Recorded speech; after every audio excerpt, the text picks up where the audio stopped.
What's up, everybody? I'm your host with the Locks That Rocks, Adam Richmond, and this is Surviving Rocklahoma, and I am joined by a local legend of the area, Jason Boland. What is up, man? Not much, man. Enjoying this weather.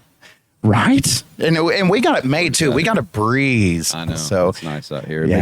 It turns the humidity from something stifling into something pleasant.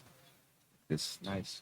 Cool air blowing across. As long as you're in the shade. Yeah, as long as you're in the shade and got a breeze and everything else, it's great. That's right. Now, we were talking a little bit before the interview, and you said that you were coming up from hot off of a show in Texas last night. How did all that go? That was great. We play all the time. Life is a tour for us, so okay, it's just constant shows, and we took a break for COVID. That was about it. You bet.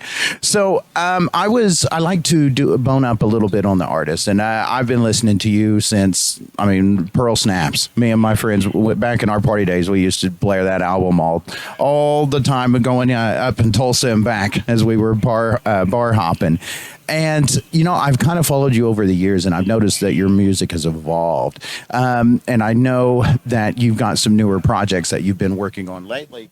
Can you tell me a little bit about the evolution, going from more of a fun natured in Pearl Snaps to, man, now you just got some of those red dirt ballads going on? Well, I think a lot of people growing up, they always like to throw out that phrase of "you've changed" as something derogatory, and I think when somebody tells you you've changed, you should thank them. Unless you think you were perfect growing up. But I think one of the main evolutions that you got to witness was a bunch of early 20-somethings, partying and having a good time. And we always tried to still mix in some folk sensibilities and some social commentary and everything in there. But there was more and more of that. And later, once you've said those versions of the good times and the partying days and all that, I think now it's kind of switched. We still dabble and talk about that lifestyle a little bit, but we try to move more on into deeper, more human topics that are a little more universal. I love that. And that's one of my favorite things about watching an artist grow and evolve is you take those, you kind of revel in the day, and then you kind of look back on it and say, man, I put those wild oats in. I had some good times. Yeah, fortunately, I don't really, I'm not worried about it. I don't sit there and think, oh, we're going to do this old song that I wrote when I was 21, where I'm not even that person anymore.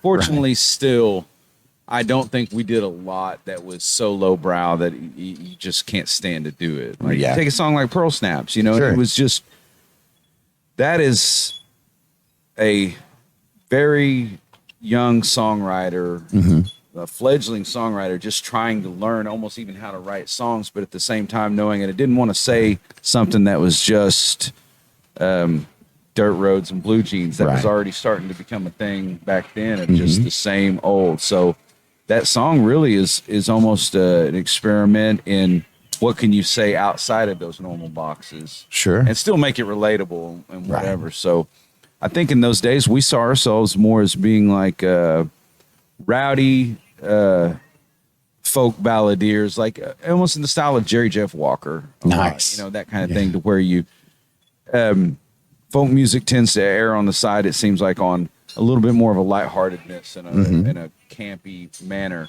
but never throwing out the baby with the bathwater. Always still talking about the issues that humans actually face, rather than just a constant barrage of good time, good time, good time, always. Sure.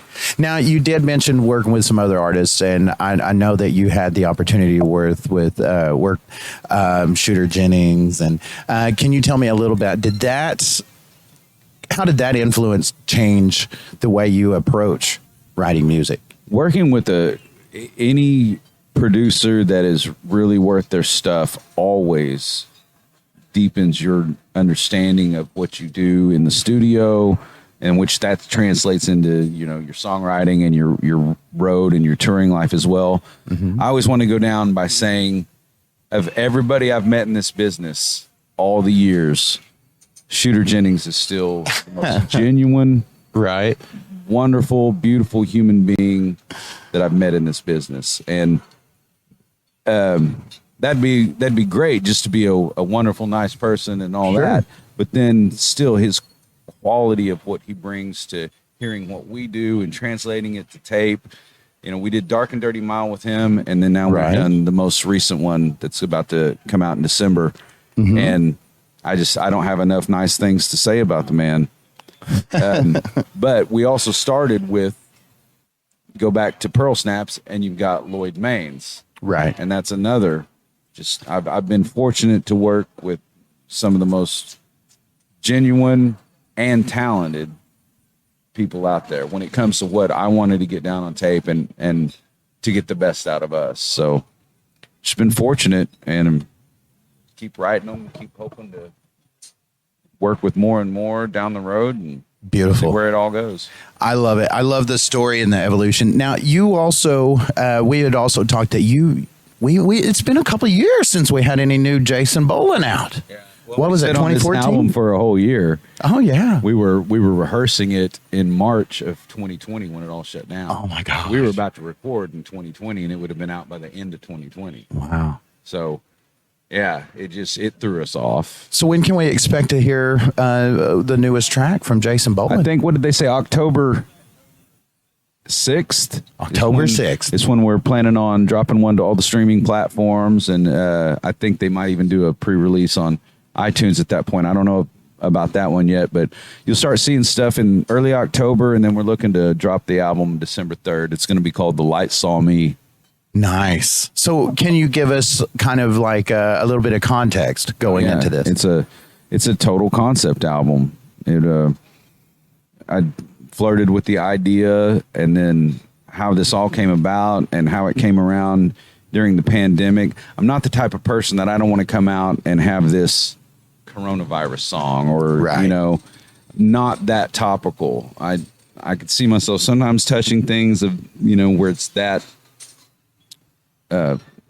relevant at the moment. Sure. But when it comes to something that solid, I usually tend to draw back and say, well, how metaphorically can we talk about this? Yes. So the idea of the concept had been kicking around for, years. You always think, let's do a concept album, but it never came around and never came around. And one of the things that was a catalyst with it was Desert Oracle Radio. You ever heard of them? It sounds Ken Lane, familiar. the voice of the desert.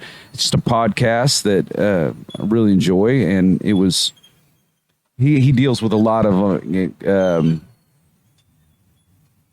extraterrestrial and metaphysical, and just and then just sets it in the backdrop of the haunting beauty of the desert. And so it was just great. And then somehow through all this and everything that's been going on with reports of UFOs, it became this concept album about a cowboy that gets abducted in the past and is dropped off in the future.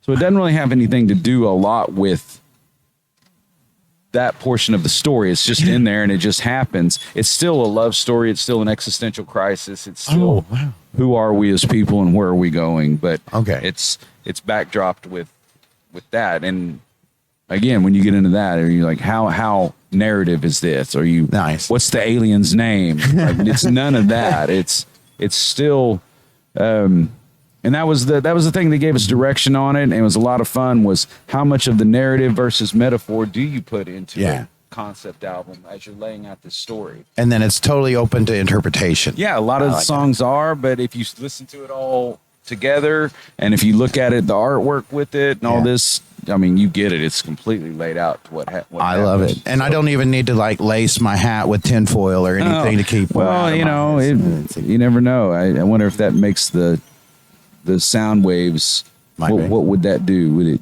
conduct or block them? Well, we might get the cell phone reception out there in the desert, though. Stop the buzz.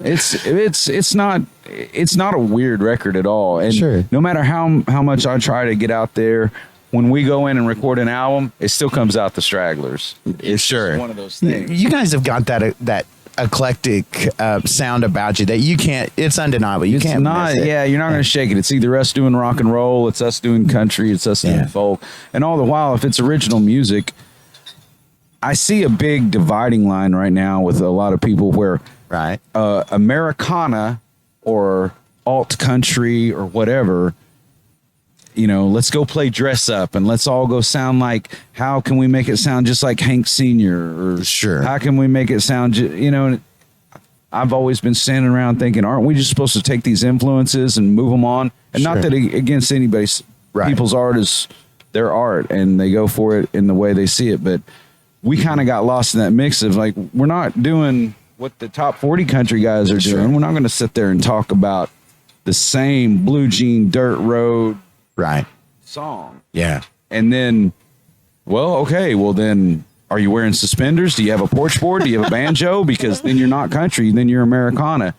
And we've always been just saying, man, if bands are playing original music and writing their own songs and recording their own songs with most of their own people, it's going to become personal and it's going to become its own thing. And it's just new music. Yeah. I just say country anymore. It's like, what do you play?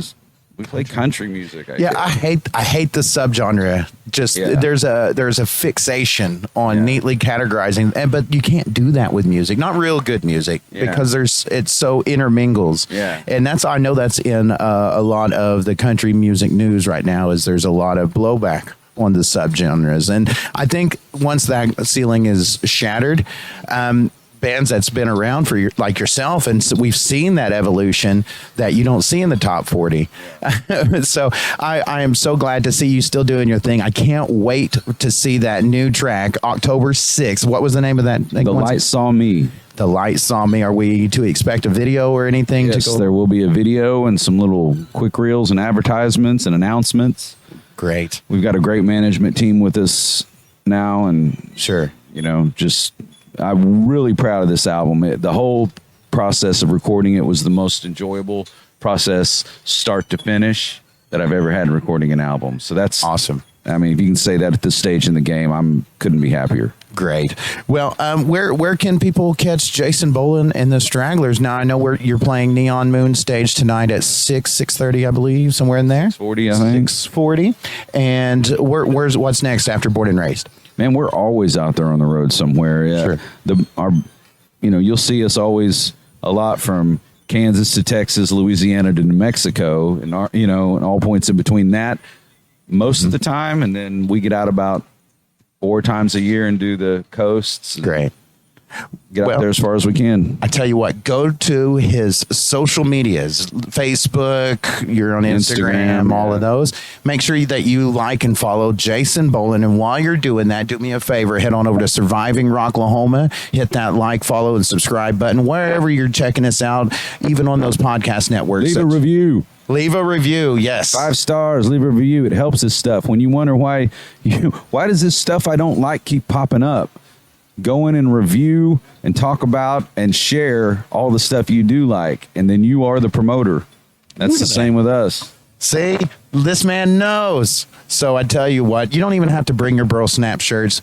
Check my boy out, Jason, local grown from Stillwater, right? That's where we all got together. You got together in Stillwater, south of there in Harrow, but okay, that's our musical home is Stillwater. Founded in Oklahoma. We'll do that. All righty, folks. Thank you so much for tuning in. Thank you so much, Jason, for joining me. I can't wait to see you this evening. And as always, rock on.